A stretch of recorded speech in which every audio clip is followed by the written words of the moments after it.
एकीकडे जागतिक जल दिनानिमित्त सिडकोच्या पाणी पुरवठा विभागातर्फे जलबचतीचा संदेश सामान्यांपर्यंत पोहोचवण्यासाठी प्रभात फेरीचे आयोजन करत असताना, दुसरीकडे नवीन पनवेल शहरात महानगर गॅसच्या रस्त्यावरील खोदकामामुळे जलवाहिनी फुटत असताना आता नवीन पनवेल सेक्टर 15A येथील दी चेंबूर नागरिक सहकारी बँक लिमिटेड समोरील रस्त्यावर अवजड वाहनांचे चाक जमिनीत गेल्यामुळे येथील जलवाहिनी फुटून शेकडो लिटर पाण्याची नासाडी गेल्या 3 दिवसापासून होत आहे। सिडको फक्त नागरिकांना पाणी बचतीचे संदेश देत आहे, मात्र सिडको पाणी पुरवठा विभाग पाण्याचा अपव्यय होत असताना लक्ष देत नाही, असे येथील संताप रहिवासींकडून बोलले जात आहे।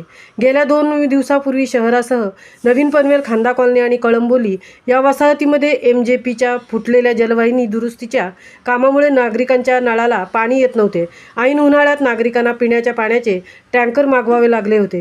गेल्या अनेक महिन्यांपासून नवीन पनवेलचा पाणी प्रश्न जटिल झाला असून पाण्यावाचून नागरिकांचे प्रचंड हाल होत आहेत। नवीन पनवेलमध्ये बऱ्याच भागात नागरिकांना पिण्याच्या पाण्याच्या टंचाईला सामोरे जावं लागत आहे।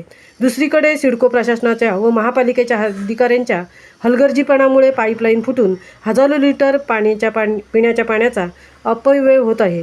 त्यामुळे येथील नागरिकांमध्ये प्रचंड असंतोष पाहायला मिळत आहे। महामुंबईसह राजू गाडे, नवीन पनवेल।